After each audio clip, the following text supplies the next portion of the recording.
Il est 17h40 déjà, mon Dieu. Oh, vite, vite, c'est Guillaume Meurice. Ah merde. Oh là là. Merci beaucoup. Jusqu'au dernier jour. Dernière chronique de l'année. Et je voulais rendre hommage aux gens de l'ombre aujourd'hui, les modérateurs et modératrices d'Internet. Ce sont ceux qui sont payés pour supprimer les commentaires haineux sous nos vidéos YouTube et Facebook, parce que France Inter peut être tenu comme juridiquement responsable de ces commentaires. Donc, exemple, si sous une chronique de Mélanie Bauer, par exemple, il y a le commentaire suivant: toi et tes goûts de chiottes, tu mérites de crever étouffé par des chansons de Patrick Fiori. Voilà, par exemple, le commentaire sera supprimé essentiellement parce qu'il contient les mots Patrick Fiori. Mais en revanche, si sous une chronique, par exemple, de Pablo Mira, il y a marqué: ce type est formidable, magnifique, sublime.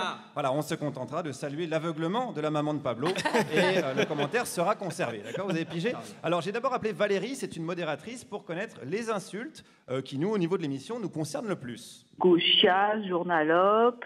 Ouais, classique. Ils sont très très imaginatifs quant à votre vie sexuelle. Intéressant. Ça, oui, voilà. Ah, ça c'est intéressant.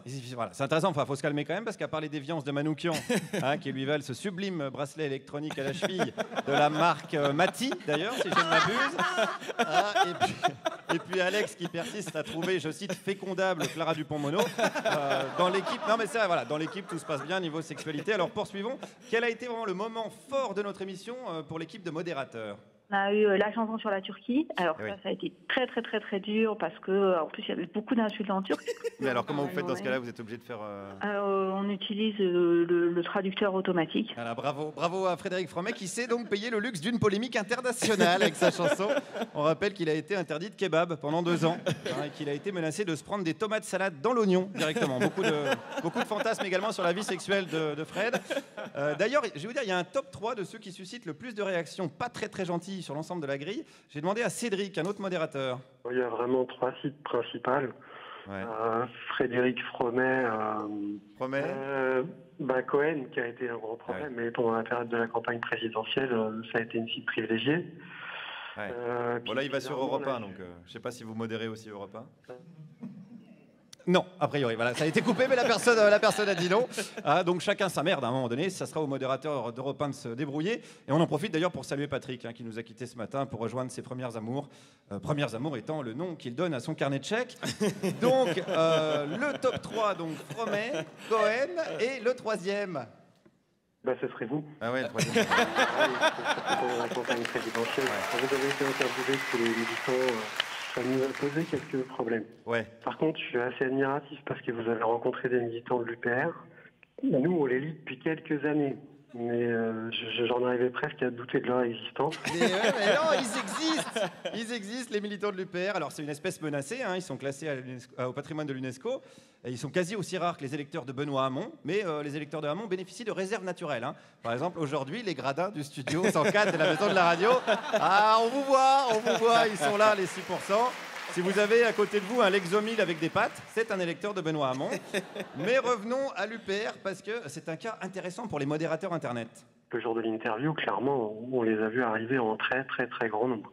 Mais alors du coup, est-ce que si je diffuse ça dans ma chronique, est-ce que ça va pas vous redonner du boulot? Parce que du coup, ils vont recommenter cette chronique. Est-ce que c'est pas sans fin cette histoire? Ça a des avantages et des inconvénients. Moi, je suis pas contre avoir du travail. Et nous, on n'est pas contre l'idée de donner du travail à Cédric et à ses collègues. D'ailleurs, je le redis ici, si les fans de corrida se font défoncer par un taureau dans une arène, c'est bien fait pour leur gueule. Voilà, je dis ça, attendez. Je dis ça uniquement dans le but de créer du travail de modérateur. Pareil, les identitaires qui tentent d'empêcher le sauvetage des réfugiés en mer, ils peuvent bien aller se faire cuire le cul et s'étouffer dans leur vomi. Voilà, je crois que là, on crée de l'emploi. On crée de l'emploi de modérateur. Et puisqu'on parle d'économie, j'avais une dernière question pour Cédric. Est-ce que vous enlevez les commentaires qui disent du bien des chroniques de Dominique Seux? Non. Non? Pas du tout. Ah mince, parce que ça peut aussi être considéré, peut-être comme outrageant pour certains, quoi. Oui, ça peut l'être. Après, tout peut être considéré comme outrageant pour certains. Si je vous glisse un petit billet, est-ce que vous pouvez le faire? Un gros billet, peut-être? Voilà, il n'est pas contre un gros billet.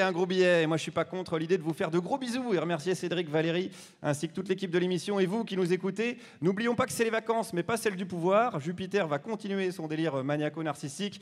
Alors, ce que je veux, c'est que vous, partout, vous alliez le faire bien chier, parce que c'est notre problème.